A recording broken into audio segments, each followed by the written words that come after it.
ಈ ವಿಡಿಯೋದಲ್ಲಿ ನಾವು ತೃತೀಯ ಭಾಷೆ ಹಿಂದಿಯ ಮಾದರಿ ಪ್ರಶ್ನೆ ಪತ್ರಿಕೆ ಒಂದನ್ನು ಉತ್ತರ ಸಮೇತ ಚರ್ಚಿಸೋಣ. ಅತ್ಯಂತ ಸರಳ ರೀತಿಯಲ್ಲಿ ಉತ್ತರಿಸುವ ಬಗೆಯನ್ನು ಅರಿಯೋಣ. ನಾಳೆಯ ಪರೀಕ್ಷೆಗೆ ನಾವೆಲ್ಲ ಒಟ್ಟಾಗಿ ಸಿದ್ಧರಾಗೋಣ, ಹಾಗೆ ಯಶಸ್ಸನ್ನು ಸಹ ಗಳಿಸೋಣ. ಮೊದಲನೇ ಮೇನ್ ನೋಡೋಣ. निम्नलिखित प्रश्नों के लिए 4 विकल्प सुझाए गए हैं. उनमें से सर्वाधिक उचित विकल्प चुनकर उनके ಸಂಕೇತಾಕ್ಷರ ಸಹಿತ ಪೂರ್ಣ ರೂಪ ಸೆ ಲಿಖಿಯೆ. ಒಟ್ಟು 8 ಪ್ರಶ್ನೆಗಳಿದಾವೆ. 8 ಅಂಕಗಳಿಗೆ, ಪ್ರತಿಯೊಂದು ಪ್ರಶ್ನೆಗೆ ಒಂದೊಂದು ಅಂಕಗಳು. MCQಗಳು ಇವು. ಆಗೆ ಶಬ್ದ ಕಾ ವಿಲೋಮ ರೂಪ ಹೈ. ಆಗೆ ಅಂದ್ರೆ ಮುಂದೆ, ಹಿಂದೆ ಅನ್ನೋದಕ್ಕೆ ಪೀಛೆ ಅಂದ್ರೆ ಸರಿಯಾದ ಉತ್ತರ ಡಿ, ಪೀಛೆ. ನಿಮ್ನಲಿಖಿತ ಮೇ ಸೆ ಪುಲ್ಲಿಂಗ ಶಬ್ದ ಹೈ. ಇಲ್ಲಿರ್ತಕ್ಕಂತಹ ಶಬ್ದಗಳಲ್ಲಿ ನಾರಿ, ಬಾಲಕ್, ಶ್ರೀಮತಿ, ರಾಣಿ ಅಂತಕ್ಕಂಥ 4 ಪದಗಳಲ್ಲಿ ನಿಮಗೆ ಪುಲ್ಲಿಂಗ ಶಬ್ದ ಯಾವುದು ಅಂದರೆ ಬಾಲಕ್. ಉಳಿದ ನಾರಿ, ಶ್ರೀಮತಿ, ರಾಣಿ ಇವು ಸ್ತ್ರೀಲಿಂಗ ಶಬ್ದಗಳಾದ್ರಿಂದ. ನೌಕಾ ಶಬ್ದ ಕಾ ಅನ್ಯವಚನ ರೂಪ ನೌಕಾಯೇ. ನಿಮ್ನಲಿಖಿತ ಮೇ ಸೆ ಪ್ರಥಮ ಪ್ರೇರಣಾರ್ಥಕ ಕ್ರಿಯಾರೂಪ.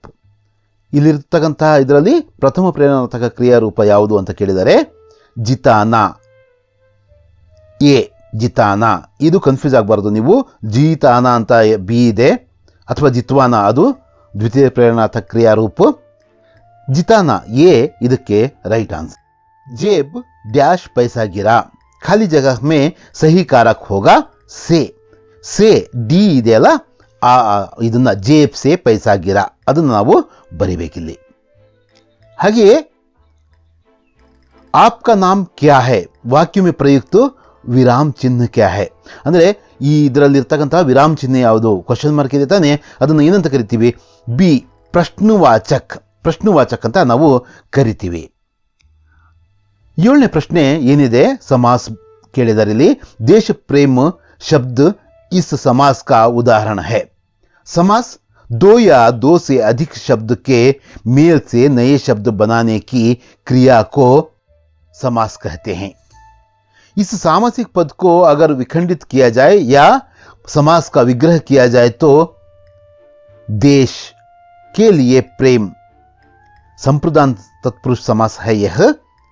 तो हम सिंपल से क्या है ये, यहां तत्पुरुष समास सी तत्पुरुष समास लिख सकते हैं. 8वां प्रश्न, निम्नलिखित में से अयादि संधि का उदाहरण है. अयादि संधि का मतलब होता है, अयादि संधि के नियम हैं यदि ए आई ओ औ के बाद कोई भी स्वर वर्ण हो तो ए आई ओ औ के स्थान पर क्रमशः आई, आय, औ, आओ हो जाते हैं. पावन, पौ प्लस अन मिलकर औ बन रहा है, इसलिए यह अयादि संधि है. ये पावन सही उत्तर है. निम्नलिखित प्रथम 2 शब्दों के सूचित संबंधों के अनुरूप तीसरे शब्द का संबंधित शब्द लिखिए. ಏನ್ ಬರಿಬೇಕು ನಾವಿಲ್ಲಿ? ಅನುರೂಪತ ಅಂತ ಗೊತ್ತಿದೆ ತಾನೆ ನಿಮಗೆ. ಜೋಗ್ ಜಲಪ್ರಪಾತ್, ಕಾವೇರಿ ನದಿ. गांधी जी राष्ट्रपिता, अब्दुल कलाम पूर्व राष्ट्रपति हम लिख सकते हैं, नहीं तो मिसेलमैन भी लिख सकते हैं.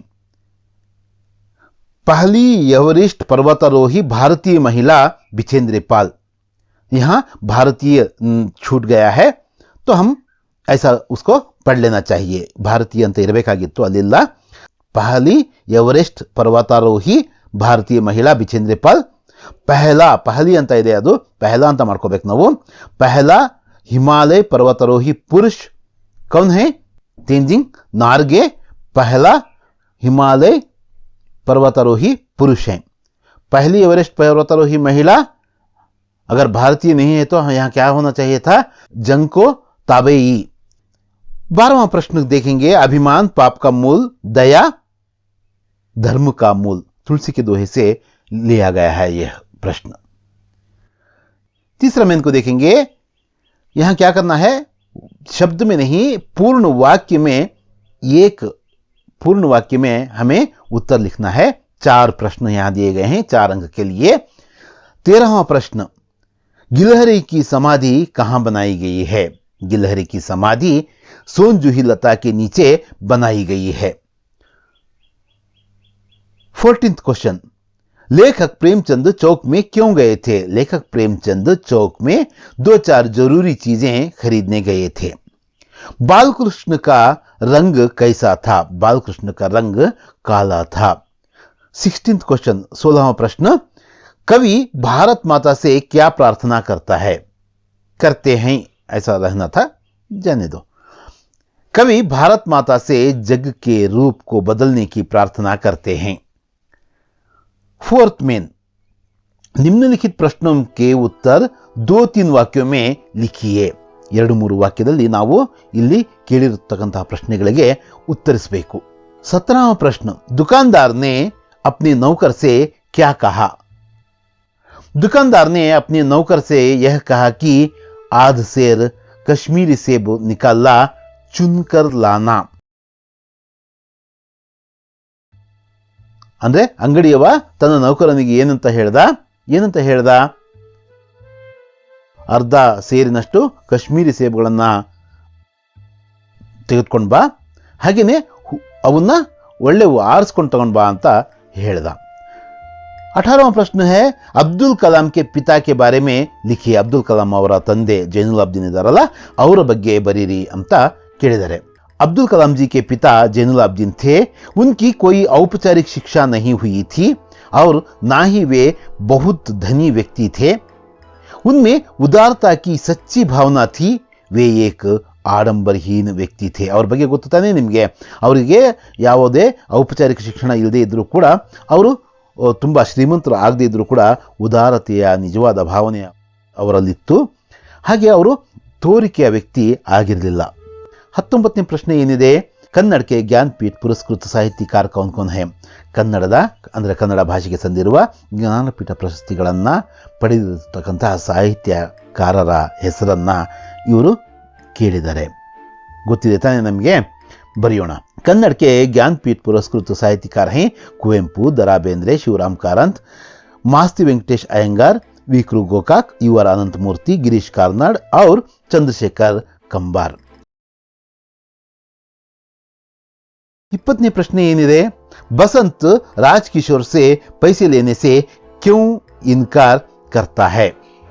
बसंत ರಾಜ್ಕಿಶೋರ್ ಅವರಿಂದ ಹೀಗೆ ನಿನಗೆ 2 ಪೈಸೆ ಮಿಕ್ಕುತ್ತೇನಪ್ಪ ತಗೋ ಅಂತ ಕೊಡ್ತಾರಲ್ವಾ, ಅದನ್ನ ಬೇಡ ಅಂತ ಹೇಳ್ಬಿಟ್ಟು ತಿರಸ್ಕರಿಸ್ತಾನಲ್ವಾ, ಯಾಕೆ ತಿರಸ್ಕರಿಸಿದ್ದು ಅನ್ನೋದು ಪ್ರಶ್ನೆ. बसंत राजकिशोर से पैसे लेने से इनकार किया क्योंकि वह उन पैसों को भीख समझता था. वह स्वाभिमानी था. ನಮಗೆ ಗೊತ್ತಿರೋ ಹಾಗೆ ಬಸಂತ್ ಸ್ವಾಭಿಮಾನಿ, ಕಷ್ಟಜೀವಿ, ತನ್ನ ದುಡಿಮೆಯನ್ನು ನಂಬಿ ಬದುಕ್ತಕ್ಕಂಥ ಒಬ್ಬ ಹುಡುಗ. ಅವನು ಈ ರಾಜ್ಕಿಶೋರ್ ಅವರು ಸಹಾಯವಾಗಿ ಕೊಡ್ತಕ್ಕಂಥ ಆ 2 ಪೈಸೆಯನ್ನು ಯಾಕೆ ತಗೊಳ್ಳಲ್ಲ ಅಂದರೆ ಅದೊಂದು ರೀತಿಯ ಭಿಕ್ಷೆ ಅಂತ ಆತ ಪರಿಭಾವಿಸ್ತಾ ಇದ್ದ. 21ನೇ ಪ್ರಶ್ನೆ ಕಡೆ ಗಮನ ಹರಿಸೋಣ. ಭಾರತ್ ಮಾತಾ के स्वरूप के बारे में लिखिए. भारत माता का स्वरूप अत्यंत सुशोभित है. मां के एक हाथ में न्याय पताका और दूसरे हाथ में ज्ञान दीप है. ತಾಯಿಯ ಸ್ವರೂಪ, ಭಾರತ ಮಾತೆಯ ಸ್ವರೂಪ ಅತ್ಯಂತ ಸುಶೋಭಿತವಾಗಿದೆ. ಆಕೆಯ ಒಂದು ಕೈಯಲ್ಲಿ ನ್ಯಾಯ ಪತಾಕೆ ಹಾಗೂ ಇನ್ನೊಂದು ಕೈಯಲ್ಲಿ ಜ್ಞಾನದ ದೀಪವಿದೆ ಎಂದು ಬರೀಬೇಕು. 22ನೇ ಪ್ರಶ್ನೆ, क्रोधित कृष्ण को माता यशोदा कैसे मनाती हैं? क्रोधित कृष्ण को माता यशोदा इस प्रकार सांत्वना देती है कि बलराम को जन्म से चुगली करने वाला बताती है. गोधन की कसम खाकर कहती है कि मैं ही तेरी माता हूं और तुम ही मेरे पुत्र हो. शनि का वायुमंडल कैसे बना है? शनि का वायुमंडल का निर्माण बृहस्पति के तरह हाइड्रोजन, हीलियम, मीथेन तथा अमोनिया से बना है. ಆ ಪ್ರಶ್ನೆಗೆ ಉತ್ತರವನ್ನು ಕೂಡ ಒಂದ್ಸಲ ನೋಡ್ಬಿಡೋಣ. ಶನಿ का उपग्रह टाइटन के बारे में लिखिए. ಶನಿಯ ಚಂದ್ರ ಅಂದ್ರೆ ಶನಿಯ ಉಪಗ್ರಹ टाइटन ಬಗ್ಗೆ ಬರೀರಿ ಅಂತ ಕೇಳಿದ್ದಾರೆ. शनि का उपग्रह टाइटन सौरमंडल का सर्वाधिक महत्वपूर्ण और दिलचस्प उपग्रह है. यह हमारे चांद से भी काफी बड़ा है. इसका व्यास 5150 किलोमीटर है. इसकी सतह पर अंतरिक्ष यान को उतारा जा सकता है. 24वां प्रश्न, सत्य का स्वरूप क्या है? ಸತ್ಯದ ಸ್ವರೂಪವೇನು ಅಂತ ಕೇಳಿದರೆ ಸತ್ಯ का स्वरूप सरल होता है, सत्य बहुत ही भोला भाला और सीधा साधा होता है. ಇನ್ನೊಂದು ಪ್ರಶ್ನೆ ಕೂಡ ಕೇಳಿದ್ದಾರೆ ಅದೇ ಪಾಠದಿಂದ, झूठ का सहारा लेने से क्या क्या सहना पड़ता है. ಸುಳ್ಳಿನ ಆಸರೆಯನ್ನ ನಾವು ತಗೊಳ್ಳೋದ್ರಿಂದ ಏನೇನು ಸಹಿಸಬೇಕಾಗಿ ಬರುತ್ತೆ, ಏನೇನು ಕಷ್ಟಗಳು ನಮಗೆ ಎದುರಾಗ್ತವೆ ಅನ್ನೋದು ಪ್ರಶ್ನೆ. झूठ का सहारा लेने से बहुत कुछ सहना पड़ता है. इनकी हालत बहुत बुरी होती है, व्यक्तित्व कुंठित होता है, इनसे लोगों का विश्वास उठ जाता है, इनके उन्नति के द्वार बंद हो जाते हैं. ಇವೆಲ್ಲ ಬರೀಬೇಕು. ಅಂದರೆ ಸುಳ್ಳನ್ನು ಆಸರೆಯಾಗಿ ಪಡೆದಿರ್ತಕ್ಕಂಥ ವ್ಯಕ್ತಿಯ ಒಂದು ಸ್ಥಿತಿ ತುಂಬ ಚಿಂತಾಜನಕವಾಗುತ್ತೆ. ಆತನ ವ್ಯಕ್ತಿತ್ವ ಕುಂಠಿತಗೊಳ್ಳುತ್ತೆ, ಜನ ಆತನಲ್ಲಿ ವಿಶ್ವಾಸ ಮಾಡೋದನ್ನೇ ಬಿಟ್ಬಿಡ್ತಾರೆ. ಹಾಗಾಗಿ ಅವನ ಉನ್ನತಿಯ ಅಭಿವೃದ್ಧಿಯ ಮಾರ್ಗಗಳು ಮುಚ್ಚೋಗ್ತವೆ. 5ನೇ ಮುಖ್ಯ ಪ್ರಶ್ನೆ, ನಿಮ್ನಲಿಖಿತ ಪ್ರಶ್ನೋं के उत्तर 3-4 ವಾಕ್ಯೋं में लिखिए. 3-4 ವಾಕ್ಯದಲ್ಲಿ ಉತ್ತರಿಸಬೇಕಾದಂತಹ ಪ್ರಶ್ನೆಗಳಿವು. 9 ಪ್ರಶ್ನೆಗಳಿದಾವೆ, 27 ಅಂಕಗಳಿಗೋಸ್ಕರ. 25ನೇ ಪ್ರಶ್ನೆ ನೋಡೋಣ. लेखिका की गैरहाजिरी में गिल्लू के कार्यकलाप के बारे में लिखिए. लेखिका की गैरहाजिरी में गिल्लू ना कुछ खाता था, ना झूले से उतरता था, यहाँ तक कि वह अपना प्रिय खाद्य काजू भी बहुत कम ही खाता था. 26ನೇ ಪ್ರಶ್ನೆ, महिला की साहसगाथा पाठ से हमें क्या सीख मिलती है. महिला की साहसगाथा पाठ से हमें यह सीख मिलती है कि महिलाएं पुरुष से कम नहीं हैं. धैर्य, साहस, दृढ़ निश्चय, निरंतर मेहनत, मुसीबतों का सामना करना आदि गुणों की सीख हमें इस पाठ से मिलती है. यह पाठ यह सिद्ध करता है कि मेहनत का फल अच्छा ही होता है.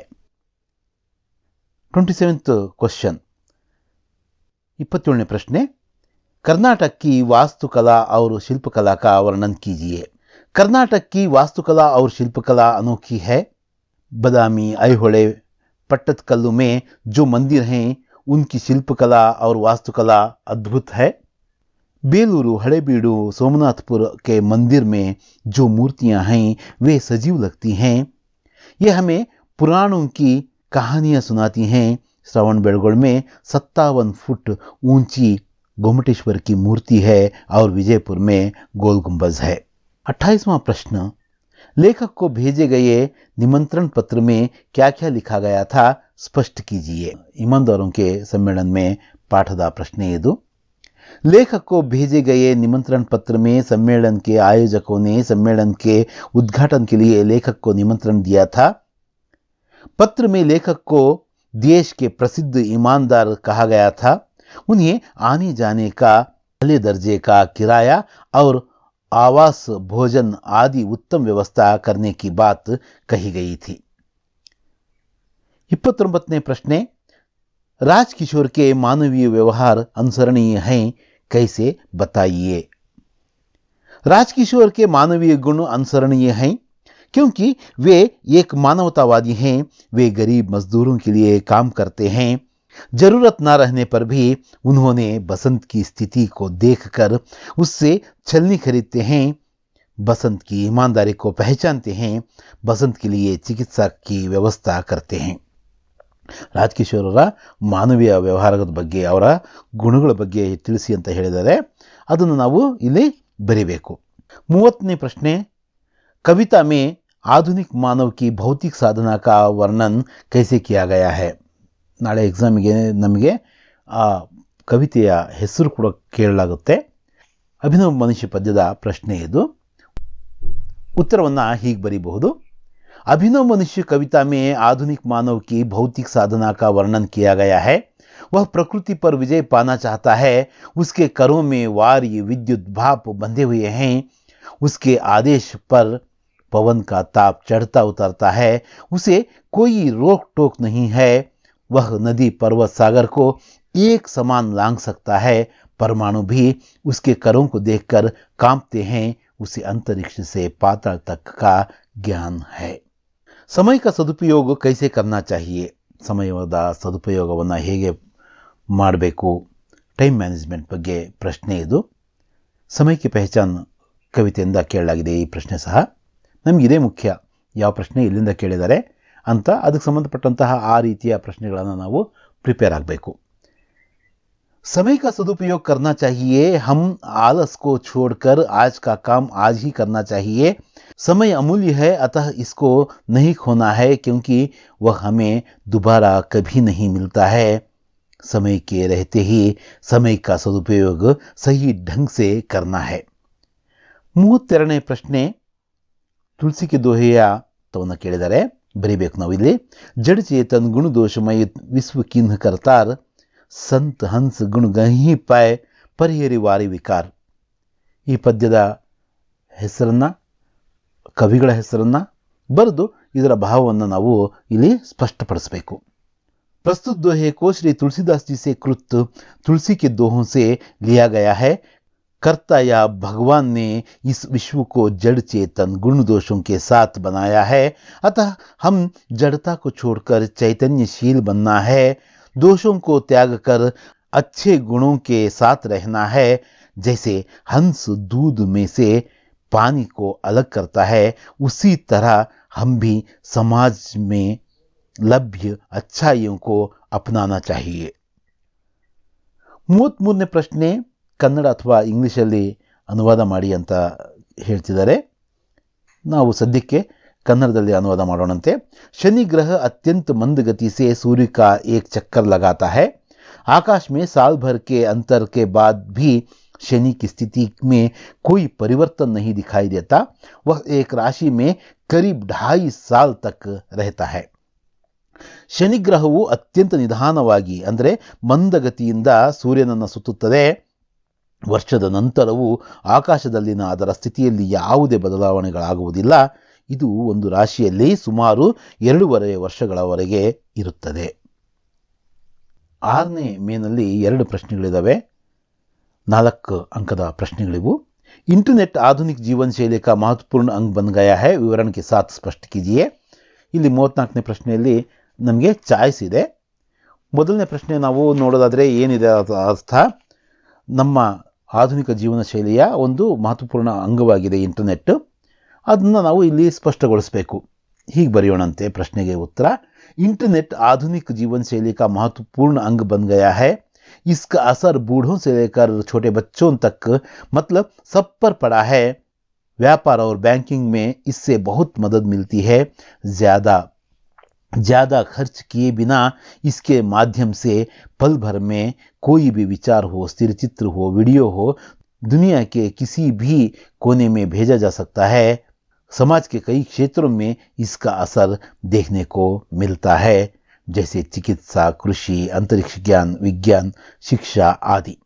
ಇದರಲ್ಲಿ ಚಾಯ್ಸ್ ಇರ್ತಕ್ಕಂಥ ಮತ್ತೊಂದು ಪ್ರಶ್ನೆ ಯಾವುದು, ಸೋಷಿಯಲ್ ನೆಟ್ವರ್ಕಿಂಗ್ का प्रभाव हमारे समाज पर कैसे पड़ रहा है. ಸೋಷಿಯಲ್ ನೆಟ್ವರ್ಕಿಂಗ್ನ ಪ್ರಭಾವ ನಮ್ಮ ಮೇಲೆ ಹೇಗಾಗುತ್ತೆ. 2 ಪ್ರಶ್ನೆಗಳು ಇಂಟರ್ನೆಟ್ ಕ್ರಾಂತಿಯಿಂದ ಕೇಳಿದರೆ ಈ ಪ್ರಶ್ನೆಗಳು ಬಹಳ ಮುಖ್ಯ ಆಗ್ತವೆ ಸ್ಕೋರ್ ಮಾಡೋದಕ್ಕೋಸ್ಕರ. सोशल नेटवर्किंग एक क्रांतिकारी सोच है जिसने दुनिया भर के लोगों को एक जगह ला खड़ा कर दिया है. जैसे फेसबुक, आर्कुट, ट्विटर, लिंक्डइन आदि साइटों द्वारा देश विदेश के लोगों के रहन सहन, वेशभूषा, खान पान तथा संस्कृति व कला आदि के प्रभाव शीघ्रातिशीघ्र हमारे समाज पर पड़ रहा है.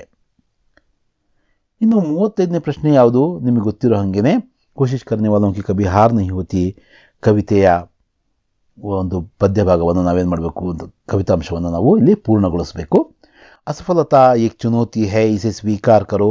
क्या कमी रह गई देखो और सुधार करो. जब तक ना सफल हो नींद चैन को त्यागो तुम. संघर्ष का मैदान छोड़कर मत भागो तुम.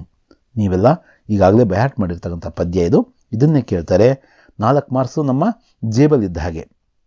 7ನೇ ಪ್ರಶ್ನೆ ಏನಿದೆ, निम्नलिखित गद्यांश को ध्यानपूर्वक पढ़कर नीचे दिए गए प्रश्नों के उत्तर लिखिए ಅಂತ ಕೇಳಲಾಗಿದೆ. 36ನೇ ಪ್ರಶ್ನೆ ಏನದು, ಇಲ್ಲಿ ಒಂದು ಗದ್ಯಾಂಶವನ್ನು ಕೊಟ್ಟಿದ್ದಾರೆ. ಅದೇ ಗದ್ಯಾಂಶದಿಂದ 4 ಪ್ರಶ್ನೆಗಳಿರ್ತವೆ. ನಾವು ಅಲ್ಲೇ ನೋಡಿ ಅದಕ್ಕೆ ಸರಿಯಾಗಿ ಉತ್ತರಿಸ್ತಕ್ಕಂಥ ಒಂದು ಕಲೆಯನ್ನು ಮೈಗೂಡಿಸ್ಕೋಬೇಕು. ईश्वर की प्राप्ति कैसे संभव है. कबीरदास के अनुसार आंतरिक पवित्रता से ही ईश्वर की प्राप्ति संभव है. ಕಬೀರದಾಸರವರು ಏನು ಹೇಳಿದ್ದಾರೆ, ಈಶ್ವರ ಅಂದರೆ ದೇವರ ಭಗವಂತನನ್ನು ಒಲಿಸ್ಕೊಳ್ಳೋದಂಥ ಸರಿಯಾದ ಮಾರ್ಗ ಯಾವುದು ಅಂದರೆ ನಮ್ಮ ಅಂತರಂಗ ಶುದ್ಧವಾಗಿರ್ತಕ್ಕಂಥದ್ದು, ಅದು ಪವಿತ್ರತೆಯಿಂದ ಪಾವಿತ್ರ್ಯತೆಯಿಂದ ಕೂಡಿರ್ತಕ್ಕಂಥದ್ದು ಅಂತ ಹೇಳಿದರೆ ಅದನ್ನು ಇಲ್ಲಿ ಬರೀಬೇಕು. ಕಬೀರ್ ದಾಸ್ ಕಾ ಕಥನ್ ಕ್ಯಾ ಥಾ. ಕಬೀರ್ ದಾಸ್ ಅವರು ಒಂದು ಮಾತು ಹೇಳಿದರೆ ಅದು ಏನು ಅಂತ ಕೇಳಿದರೆ, ಕಬೀರ್ ದಾಸ್ ಕಾ ಕಥನ್ ಥಾ ಭಕ್ತಿ ಕೆ ಕ್ಷೇತ್ರ ಮೇ ಸಬ್ ಸಮಾನ್ ಹೈ. ಅಂದರೆ ಭಕ್ತಿಯ ಕ್ಷೇತ್ರದಲ್ಲಿ ಎಲ್ಲರೂ ಸಮಾನರು, ಆ ಭಗವಂತನ ಮುಂದೆ ನಾವೆಲ್ಲರೂ ಕೂಡ ಒಂದೇ. ಮೂರನೇ ಪ್ರಶ್ನೆ ಏನು, ಕಬೀರ್ ದಾಸ್ ಕಿ ಶಕ್ತಿ ಕಾ ಮೂಲ ಮಂತ್ರ ಕ್ಯಾ ಹೈ. ಕಬೀರ್ ಅಂತ ಕೇಳಿದ್ದಾರೆ, ಬಟ್ ಇಲ್ಲಿ ಶಕ್ತಿಯಲ್ಲ ಭಕ್ತಿ ಅಂತ ಇರಬೇಕಾಗಿತ್ತು. ಸ್ವಲ್ಪ ಮುದ್ರಾ ರಾಕ್ಷಸನ ಹಾವಳಿಯಿಂದ ಭಕ್ತಿ ಇಲ್ಲಿ ಶಕ್ತಿಯಾಗಿದೆ. ಕಬೀರ್ ದಾಸ್ ಕಿ ಭಕ್ತಿ ಕಾ ಮೂಲ ಮಂತ್ರ ಕ್ಯಾ ಹೈ, ಇದು ಪ್ರಶ್ನೆ. ಕಬೀರ್ ದಾಸ್ ಕಿ ಭಕ್ತಿ ಕಾ ಮೂಲ ಮಂತ್ರ ಜನ್ ಜೀವನ್ ಕೆ ಸಾಥ್ ಸದ್ವ್ಯವಹಾರ್ ಹಿ ಹೈ. ಹೀಗೆ ಉತ್ತರಿಸಬಹುದು. ನಾಲ್ಕನೇ ಪ್ರಶ್ನೆ, ಕಬೀರ್ ದಾಸ್ ಕಿ ವಾಣಿ ಕೈಸಿ ಹೈ. ಕಬೀರ್ ದಾಸ್ ಕಿ ವಾಣಿ ಅನೋಖಿ ಔರ್ ಅನುಪಮ್ ಹೈ. ಕಬೀರ್ ದಾಸ್ರವರ ಭಾಷೆ ಹೇಗಿದೆ ಅಂದರೆ ಅದು ಬೇರೆದಕ್ಕೆ ಹೋಲಿಕೆ ಇಲ್ಲದ, ಅನುಪಮ ಅಂದರೆ ಉಪಮೆ ಇಲ್ಲದ ಒಂದು ಭಾಷೆ ಅದು. ಅಂದರೆ ನಾವು ಯಾವುದ್ರ ಜೊತೆಗೂ ಕೂಡ ಒಂದು ಹೋಲಿಕೆ ಮಾಡೋಕ್ಕಾಗಲ್ಲ ಆ ಥರದ ಭಾಷೆ. ಹಾಗೆ ಅದೊಂದು ವಿಶೇಷವಾದಂತಹ ಭಾಷೆ ಅಂತ ಇಲ್ಲಿ ಹೇಳಲಾಗಿದೆ. ನಾವು ಹಾಗೆಯೇ ಅದನ್ನು ಬರಿಬೇಕು. 8ನೇ ಮೇನು ನೋಡೋದಾದರೆ ಏನಿದೆ ಇಲ್ಲಿ 12 ಅಥವಾ 15 ವಾಕ್ಯಗಳಲ್ಲಿ ನಾವು ಏನು ಮಾಡಬೇಕು, ಉತ್ತರಿಸಬೇಕು, ನಿಬಂಧವನ್ನು ಬರೀಬೇಕು, ಅಂದರೆ ಪ್ರಬಂಧವನ್ನು ಬರೀಬೇಕು. ಇಲ್ಲಿ ಒಂದಷ್ಟು ಸಂಕೇತಗಳನ್ನ ಕೊಟ್ಟಿದ್ದಾರೆ. ಮೊದಲನೇದು ಪರ್ಯಟನ ಕ ಮಹತ್ವ, ವನ್ ಮಹೋತ್ಸವ, ಸ್ವಚ್ಛತಾ ಅವರು ಸ್ವಾಸ್ಥ್ಯ ಅಂತಕ್ಕಂಥ ಒಂದು 3 ವಿಷಯಗಳನ್ನು ಕೊಟ್ಟಿದ್ದಾರೆ. ನಾವು ಅದಕ್ಕೆ ಸಂಬಂಧಪಟ್ಟಂಗೆ ಎಸ್ಸೆ ಬರೀಬೇಕು. ವಿಷಯ ಪ್ರವೇಶ, ಮಹತ್ವ, ಲಾಭ और ಉಪಾಯ, ಉಪಸಂಹಾರ ಅಂತ. ಅಂದರೆ ವಿಷಯಕ್ಕೆ ನಾವು ಪ್ರವೇಶ ಮಾಡ್ತಕ್ಕಂಥದ್ದು ಮತ್ತು ಅದರ ಮಹತ್ವ, ಸ್ವಚ್ಛತೆ ಮತ್ತು ಸ್ವಾಸ್ಥ್ಯ, ಇದನ್ನು ನಾವು ಉದಾಹರಣೆಗೆ ತಗೊಂಡ್ರೆ ಅದರ ಮಹತ್ವ ಹಾಗೂ ಅದರಿಂದ ನಾವು ಅದನ್ನು ಅನುಸರಿಸೋದ್ರಿಂದ ಆಗುವಂಥ ಲಾಭಗಳು ಮತ್ತು ಅದರಿಂದ ಆಗ್ತಕ್ಕಂಥ ಹಾನಿಗಳಿಂದ ಉಳ್ಕೊಳ್ಳುವಂಥ ಉಪಾಯಗಳು. ಹಾಗೆಯೇ ಕೊನೆಗೆ ಉಪಸಂಹಾರ ಅಂದರೆ ನಿಷ್ಕರ್ಷೆಯನ್ನು ನಾವು ಇಲ್ಲಿ ಬರೀಬೇಕಾಗುತ್ತೆ. स्वच्छता और स्वास्थ्य, विषय प्रवेश, मानसिक विकास एवं सामाजिक कल्याण में सुधार के साथ साथ संक्रमण को रोकने के लिए स्वच्छता एवं स्वास्थ्य बहुत आवश्यक है. इसका महत्व क्या है? हमारे जीवन में स्वच्छता और स्वास्थ्य का महत्वपूर्ण स्थान है. सुरक्षित स्वच्छता की कमी के कारण संक्रमण और बीमारियां होती हैं. क्या गांव, क्या शहर, सभी जगह आज स्वच्छता की कमी के कारण स्वास्थ्य बिगड़ता जा रहा है. हमें चाहिए कि स्वच्छता के साथ रहकर स्वस्थ रहें. ಲಾಭ और ಉಪಾಯ, ಇದರ ಲಾಭಗಳು ಮತ್ತು ಇದಕ್ಕೆ ಇರಬೇಕಾದಂಥ ನಾವು ಅನುಸರಿಸಬೇಕಾದಂಥ ಉಪಾಯಗಳು ಇಲ್ಲಿದ್ದಾವೆ. ಸ್ವಚ್ಛತಾ और स्वास्थ्य के तो कई लाभ हैं. हमारा जीवन स्वस्थ रहने से ही पनपता है. जहाँ स्वच्छता निर्मलता है वहाँ स्वास्थ्य का आवास भी होता है. हम सभी एक साथ मिलकर स्वच्छता से रहना है. वैयक्तिक तथा सामूहिक रूप में इसको प्राथमिकता देना चाहिए. स्वच्छता की स्थिरता को सुनिश्चित कर लेनी चाहिए. उपसंहार, निष्कर्ष ಏನಪ್ಪಾ ಅಂದರೆ मानव कल्याण के लिए स्वच्छता और स्वास्थ्य दोनों अत्यंत आवश्यक हैं. हम स्वच्छ तथा स्वस्थ रहना चाहिए. ಅಂದರೆ ನಮ್ಮ ಅಭಿವೃದ್ಧಿಗೋಸ್ಕರ, ನಮ್ಮ ವಿಕಾಸಕ್ಕೋಸ್ಕರ ಸ್ವಚ್ಛತೆ ಹಾಗೂ ಆರೋಗ್ಯದ ಒಂದು ಪರಿಣಾಮಕಾರಿಯಾದಂಥ ಅನುಷ್ಠಾನ ಆಗಬೇಕು. ಅದಕ್ಕೆ ನಾವು ವೈಯಕ್ತಿಕವಾಗಿ ಹಾಗೂ ಸಮೂಹದಲ್ಲೂ ಕೂಡ ಇದನ್ನು ಅನುಷ್ಠಾನಗೊಳಿಸಿದರೆ ಆಗ್ತಕ್ಕಂತಹ ಸಂಕ್ರಮಣಗಳು, ಈಗ ಕರೋನಾ ಹೇಗೆ ಹರಡುತ್ತೆ ಅಂತ ಗೊತ್ತು ತಾನೆ, ಇವೆಲ್ಲದರಿಂದ ನಾವು ಸ್ವಲ್ಪ ಮುಕ್ತರಾಗಬಹುದು. ಇದರ ಒಂದು ನಮ್ಮ ಜೀವನದಲ್ಲಿ ಯಾವ ರೀತಿಯ ಒಂದು ಪ್ರಭಾವ ಇರುತ್ತೆ ಇದನ್ನು ಇಲ್ಲಿ ನಾವು ಬರೀಬೇಕಾಗುತ್ತೆ. ಕೊನೆಯ 38ನೇ ಪ್ರಶ್ನೆ 9ನೇ ಮೇನಲ್ಲಿ ಇದನ್ನು ಕೇಳಲಾಗಿದೆ. ಏನಿದೆ ಇದು? ಕಾಮನ್ ಆಗಿ ನಾವು ಚುಟ್ಟಿ ಪತ್ರನ್ನೇ ನಾವು ಸ್ವಲ್ಪ ಪ್ರಿಸ್ಕ್ರೈಬ್ ಮಾಡೋದು. 5 ಅಂಕಗಳಿಗೋಸ್ಕರ ನಿಮಗೆ ಇಲ್ಲಿ ಕೇಳಲಾಗಿದೆ.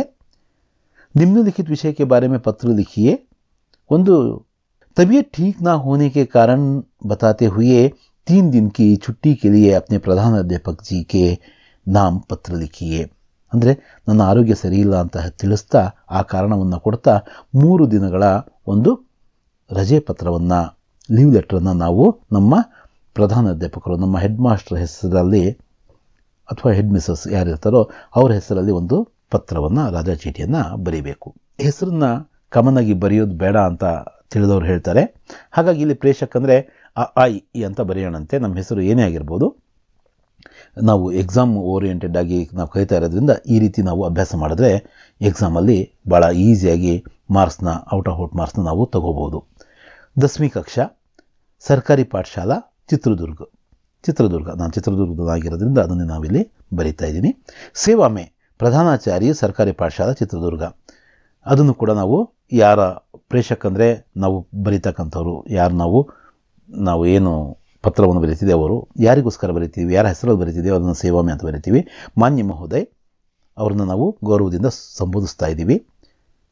ವಿಷಯವನ್ನು ಇಲ್ಲಿ ಏನು ಬರಿತಾ ಇದ್ದೀವಿ, ವಿಷಯ ಚುಟ್ಟಿ ಕೆಲಿಯೇ ನಿವೇದನ ಪತ್ರ, ಅಂದರೆ ರಜೆಗಾಗಿ ಮನವಿ ಪತ್ರವನ್ನು ನಾವು ಸಲ್ಲಿಸ್ತಾ ಇದ್ದೀವಿ ಅಂತ ಹೇಳ್ತಾ ಇದ್ದೀವಿ. ಪ್ರಾರ್ಥನಾ ಪತ್ರ, ನಿವೇದನ ಪತ್ರ ಅಂತ ಬರಿಬೋದು.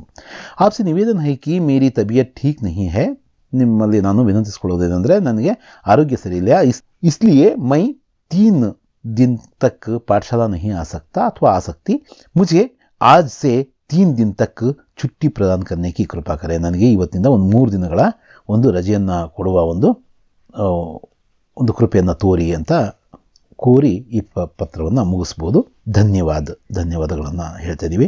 ಸ್ಥಾನ್ ಚಿತ್ರದುರ್ಗ, ದಿನಾಂಕ ನಿಮ್ಮ ಹಿಂದಿ ಪೇಪರ್ ಇರ್ತಕ್ಕಂಥ ದಿನಾಂಕವನ್ನು ಇಲ್ಲಿ ನಾನು ಹಾಕಿದ್ದೀನಿ. ಆಪ್ಕ ಆಜ್ಞಾಕಾರಿ ಛಾತ್ರ ಅಂತ ಬಾಯಿಸಿದರೆ ಬರೀರಿ, ಅಥವಾ ಆಪ್ಕಿ ಆಜ್ಞಾಕಾರಿ ಛಾತ್ರ ಅಂತ ಬರೀಬೇಕು. ಯಾರು ಗರ್ಲ್ಸ್ ಆದರೆ ಆಪ್ಕಿ ಆಜ್ಞಾಕಾರಿ ಛಾತ್ರ ಅಂತ ಬರೀಬೇಕು.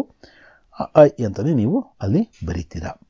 ನೀವು ನಮ್ಮ ಹಿಂದಿ ಕ್ಲಾಸ್ನ ಹೀಗೆ ನೋಡ್ತಾ ಇದ್ದರೆ ಎಕ್ಸಾಮ್ವರೆಗೂ ಕೂಡ ಈ ರೀತಿಯ ಮಾದರಿ ಪ್ರಶ್ನೆ ಪತ್ರಿಕೆಗಳನ್ನು ಬಿಡಿಸುವ ಕೆಲಸವನ್ನು ಮಾಡೋಣ. ಇನ್ನೂ ಸ್ವಲ್ಪ ಹೆಚ್ಚು ಸ್ಫುಟವಾಗಿ ಈ ಕೆಲಸವನ್ನು ನಾವು ಮಾಡಿ ಆ ಪರೀಕ್ಷೆಯಲ್ಲಿ ಯಶಸ್ಸು ಗಳಿಸೋಣ ಅಂತ ಹೇಳ್ತಾ ನಾನು ಈ ವಿಡಿಯೋ ಪಾಠವನ್ನು ಇಲ್ಲಿಗೆ ಮುಗಿಸ್ತಾ ಇದ್ದೀನಿ. ಧನ್ಯವಾದಗಳು.